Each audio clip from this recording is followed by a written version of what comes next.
आसन पर्व में भीष्म पितामह से युधिष्ठिर जी पूछते हैं कि गौ सेवा का महत्व क्या है। तो भीष्म पितामह कहते हैं कि गौ सेवा का महत्व तो बहुत दूर की बात है। गलती से राह चलती भई गैया से छुप जाने का महत्व क्या है, ये सुन लो। क्या सेवा का महत्व तो बाद में आप लोग हिसाब लगाते रहना। गलती से गैया से अगर आप छुप गए, उसका फल आपको क्या मिलेगा, वो भीष्म पितामह बता रहे हैं। तो भीष्म पितामह कहते हैं कि दुनिया में सबसे कठिन मार्ग है नरक का। भागवत जी में वर्णन आता है, जब व्यक्ति नरक जाता है ना, तो उसके गले में फंदा बांध करके यमदूत इतनी द्रुत गति से लेकर के जाते हैं कि जब वो नरक पहुंचता है तो उसकी आंखें पैरों में पहुंच जाती हैं, उसका नाक कहीं और चली जाती, मतलब सारे अंग प्रत्यंग अंग भंग हो जाते हैं। इतनी तीव्र गति से लेके जाते हैं और पहुंचने में हजारों वर्ष लगते हैं। हजारों वर्ष तक द्रुत गति से घसीटते हुए लेके जाते हैं। इतने दिन लगते हैं नरक पहुंचने में कि बीच रास्ता में ही व्यक्ति हाथ जोड़ के प्रार्थना करने लगता है, मेरे प्राण हर लीजिए, हे विधाता। पहले तो वो ये रोता है कि मुझे नरक ना जाना पड़े, लेकिन जब नरक के मार्ग पर चलता है तो मार्ग इतना दुर्गम होता है कि व्यक्ति प्रार्थना करता है, हे भगवान कृपा करो जल्दी नरक पहुंचूं मैं, ये मार्ग मुझसे सहन नहीं हो रहा। उस मार्ग पर ले जा करके जैसे ही नरक आने वाला होता है, यमदूत उसके गले का फंदा छोड़ देते हैं और उसको एक नदी में डाल देते हैं। उस नदी का नाम क्या है? वैतरणी। क्या नाम है? वैतरणी। वैतरणी नदी में रक्त, मवाद, मलमूत्र आदि बहता है। इतनी भयंकर दुर्गंध आती है कि एक बार यदि किसी की नासिका में चली जाए तो वो मूर्छित होकर गिर जाएगा। ऐसी योजनों लंबी वैतरणी नदी में उस व्यक्ति को डाल दिया जाता है और कहा जाता है पार करो, पार करके पहुंच जाओ नरक। उस वैतरणी नदी को पार करने में सैकड़ों वर्ष लग जाते हैं, तब जाकर के वो व्यक्ति नरक पहुंचता। अब नरक में जाकर के उसका बही खाता खोला जाता, तैने संसार में क्या क्या किया, उनके अनुरूप उसको पाप। तो नरक कितना खतरनाक है। नरक में जाकर के केवल अपने पाप भोगने मात्र नहीं करने, हमको मार्ग और बीच की वैतरणी इतनी खतरनाक है, बाद में भोगना वो अलग है। लेकिन भीष्म पितामह कहते हैं, भैया यदि कोई व्यक्ति गलती से भी वेद लक्षणा भारतीय गौवंश की गैया का यदि स्पर्श कर ले तो उसका प्रभाव क्या होता है कि यदि उस व्यक्ति को पाप के कारण नरक जाना है तो मार्ग में आने वाले मार्ग का अवरुद्ध और वैतरणी का अवरुद्ध, वो दोनों सुरभि गैया अपनी पूंछ पकड़वा करके उस व्यक्ति को दोनों क्षण भर में पार करा करके उसको नरक पहुंचा देती है। उसको वैतरणी में डूबने नहीं देती, उसको मार्ग में अवरुद्ध आने नहीं देती। ये गलती से छूने का अभिप्राय है। और यदि कोई व्यक्ति भाव से नित्य पर एक कथा सुना है, लीला। ठाकुर जी मैया सो जिद कर रहे हैं, मैया मैं गैया चरावे जाऊंगा।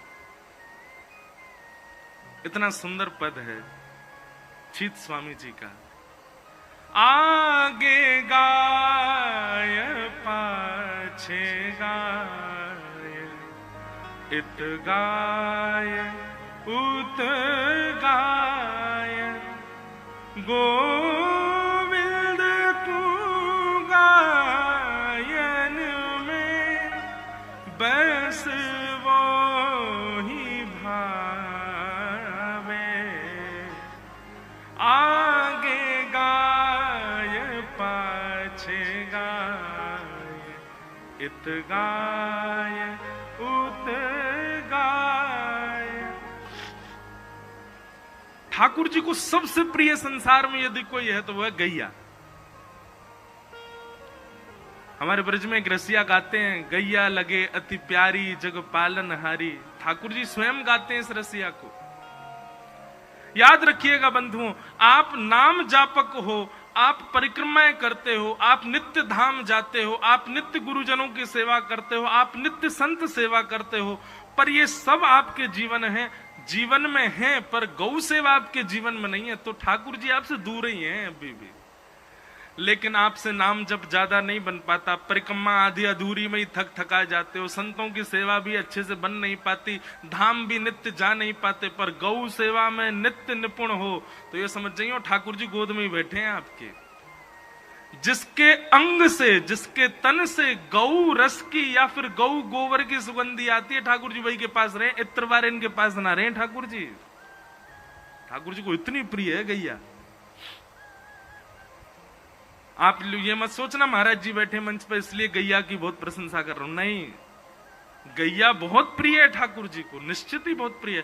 तो एक बार को प्रसंग है कि ठाकुर जी रो रहे हैं, मैया ते कह रहे हैं मैया मैं गैया चरावे जाऊंगो।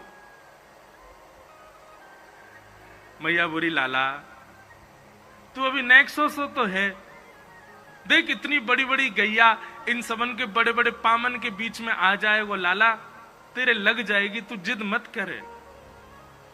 ठाकुर जी तो जिद करने लगे, ना मैया मैं तो गैया चरावे जाऊंगो, मुझको गैया चरानी है।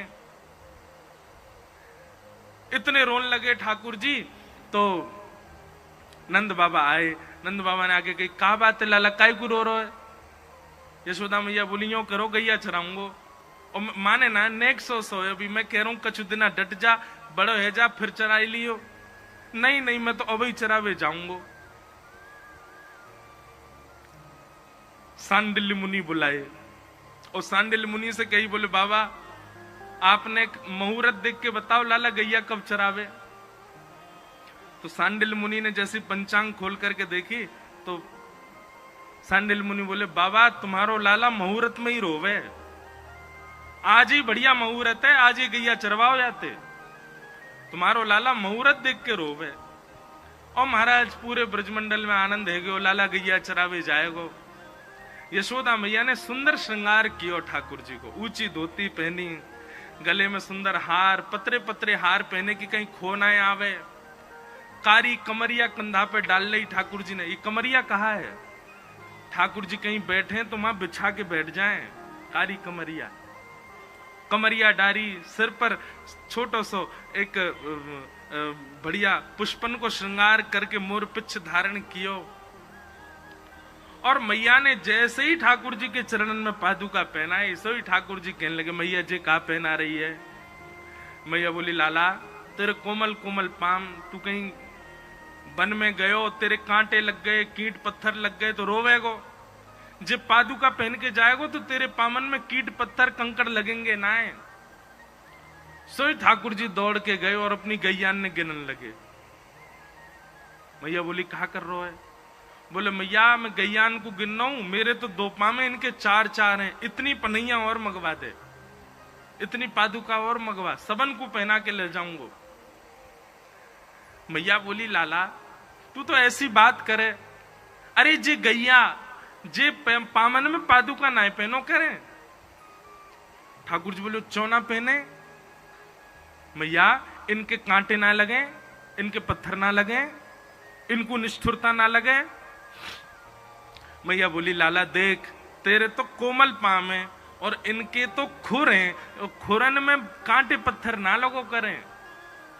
ठाकुर जी तो रोन लगे, पछाड़ खा के गिर गए। मैया बोली काय को रो लाला? बोले मैया मेरे पाम खुर क्यों ना बने, मेरे पाम पाम ही क्यों रह गए? जे गैयान के पाम खुर बन गए, मेरे खुर क्यों ना बने? जरूर तेने खाने पीने में कोई कमी छोड़ी होगी जब मैं तेरे पेट में रहे होऊंगा। यशोदा मैया बोली लाला तेरी बातन की तो कोई सल ना पड़े। अरे लाला जे खुर तो जानवरन के हो में, हम मानवन के ना हो में।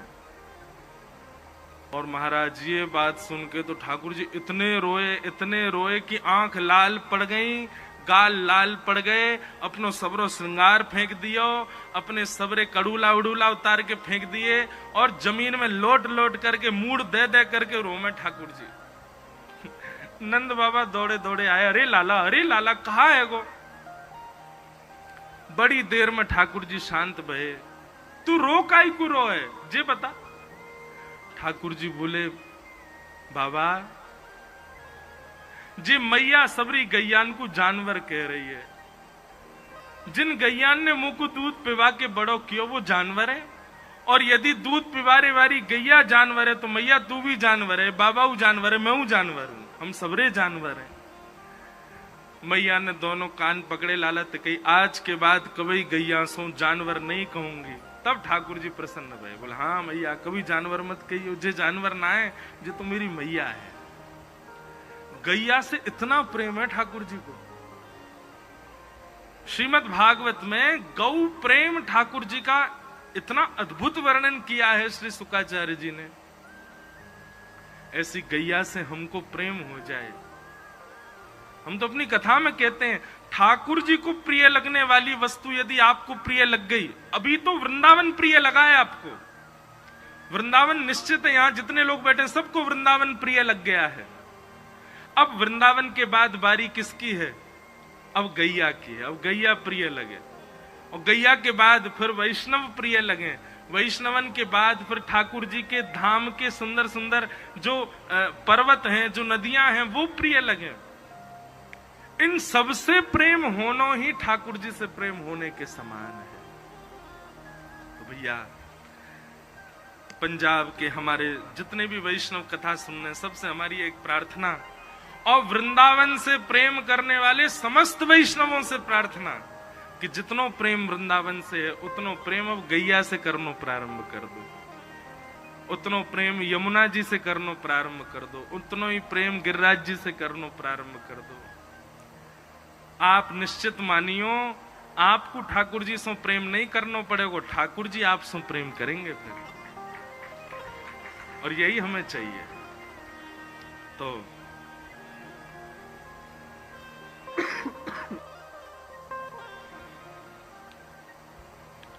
बोलो वृंदावन बिहारी लाल की। कल हमने भागवत जी का महात्म्य सुना, और महात्म्य में कल भक्ति ज्ञान वैराग्य के विषय को हमने विशेष रूप से श्रवण किया। आगे फिर वहां कथा आती है कि आत्मदेव नाम के ब्राह्मण के एक पुत्र हुए जिनका नाम था गोकर्ण। दूसरे पुत्र उनकी पत्नी कहीं से ले आई थी जिसका नाम था धुंधुकारी। धुंधुकारी दुष्ट बना, उसकी दुष्टता से माता पिता दोनों घर छोड़ के चले गए, मां ने प्राण त्याग दिए, और आत्मदेव जी वन में जाकर के गोकर्ण जी से ज्ञान उपदेश पाकर के भगवत धाम को प्रस्थान कर गए। धुंधुकारी भयंकर प्रेत बन गया, और उसकी प्रेत योनि से निवृत्ति कैसे हुई? श्रीमद् भागवत की कथा श्रवण से। बंधुओं, भूत प्रेत संसार में होते हैं, पर विशिष्ट रूप से व्यक्ति प्रेत बनता कब? दो कारणों से।